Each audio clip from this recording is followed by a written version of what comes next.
I'm not an idiot. And that's where Tom is wrong. He is an idiot. So I messed up. What'd you do? Yes, I messed up again. I have more than one how I ruined a guitar story. And if you have any, I would love to hear them so I feel a little bit better about the fact that I've done this to not one, but multiple guitars. This time, though, we are talking about what is unfortunately the most rare guitar that I own, and that is this guitar. You might not be familiar with what this is, but this is called a Gibson Ranger. And the cool thing about this is that it's actually an acoustic guitar, but not really. You notice it's about as thick as a Les Paul, the sound hole is fake, and it's a solid body acoustic guitar, reminiscent of those Chet Atkins SST guitars that Dave Matthews used to play. I was searching for a Chet Atkins SST on eBay, and lo and behold, this popped up, and it was only $300. Now, this guitar was actually in Hawaii, and from what I understand, it was kept out of its case in a very humid environment, which just totally destroyed the electronics. The battery was leaking. It was a mess. Not to mention, the headstock had been broken off. So I knew what I was getting into, and arguably somebody had already ruined this guitar, so when I ruined it, it was the second time, which I guess is better, but not really. I bought the guitar full well knowing I would need to put a ton of work into this, and I alerted my guitar tech because I have no luthier skills whatsoever. I just play the guitar.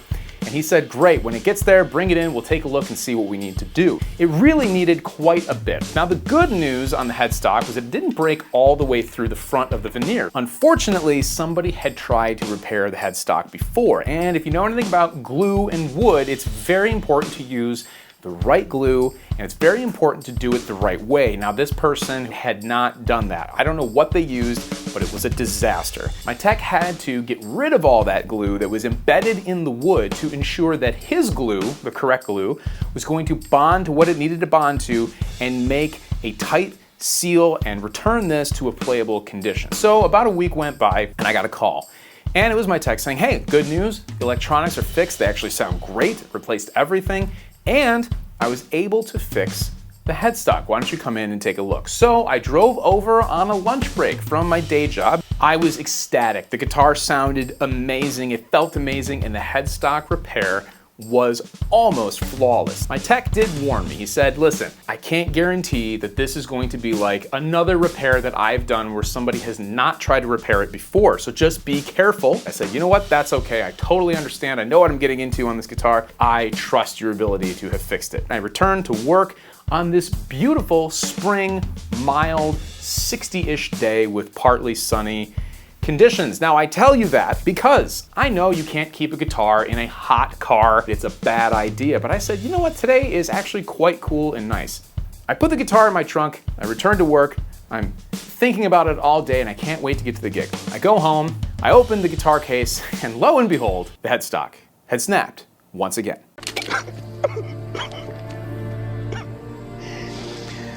Oh, no. Unfortunately, what I had done was taken a guitar that had been freshly repaired with glue, questionably repaired previously, which compromised the current repair, and I had cooked it in my trunk. Yes, that's right.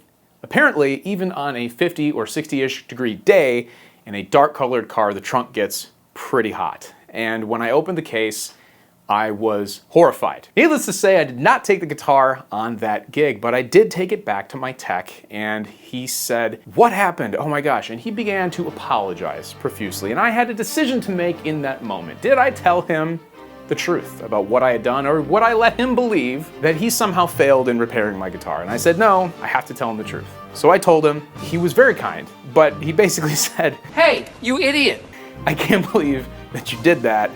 And that is really a bad idea whether you've just had a guitar repaired or not. And I actually knew that going in. It was one of those things where I just hoped it would be okay, and it certainly was not. So he repaired it again. Thus began a wonderful relationship between me and the Gibson Ranger. It served me well for many, many, many years. I played it a ton. All of this pickwear is from me. There was none of it when I bought it. So I have played this thing like you wouldn't believe. Unfortunately, time has taken its toll on this guitar. The truss rod is maxed out and it is toast. This guitar really, really, really needs to have a truss rod adjustment, but there's just no more tightening this rod, unfortunately. So the neck has quite a bit of relief in it, making for pretty high action. Also, the repaired headstock, after almost 10 years, has started to pull back again. And while it's still stable and it still holds right now, I can actually see the angle of the headstock changing. So I just can't trust this thing on gigs. And it's not a studio guitar. It serves really no purpose if you are in a recording situation. Yeah, it does sound good plugged in, but if you're gonna be in a studio, why not use a real acoustic guitar? Here we are. I hold the rarest guitar that I own, and it is basically useless to me. And that makes me really sad because I love this guitar. This guitar, whenever I played it, inevitably somebody would come up to me and ask me, what is that? So it was a lot of fun to play for many years at gigs. It sounded great. It worked well in band situations, solo situations. I was so happy that I was able to revive the guitar for a little bit, but unfortunately, I had a hand in its demise, ultimately. I am sorry to you, Gibson Ranger, but it's not going anywhere. I'm going to keep it because you never know. Maybe I'll start sinking more money into it someday. So there you have it. There's my second How I Ruined a Guitar video. If you haven't seen the first one about my Silver Sky and what I did to the finish on that, I'll link it here at the end of the video, and I think you might find that interesting, or at least entertaining as well. And again, if you have a story about how you ruined a guitar or an instrument, I am all ears. They're painful in the moment, but oftentimes as you relive them later, they can be entertaining or funny, or at least educational for the rest of us so we don't do the same thing. So until then, please hit that subscribe button, like this video, and I will see you in the next one.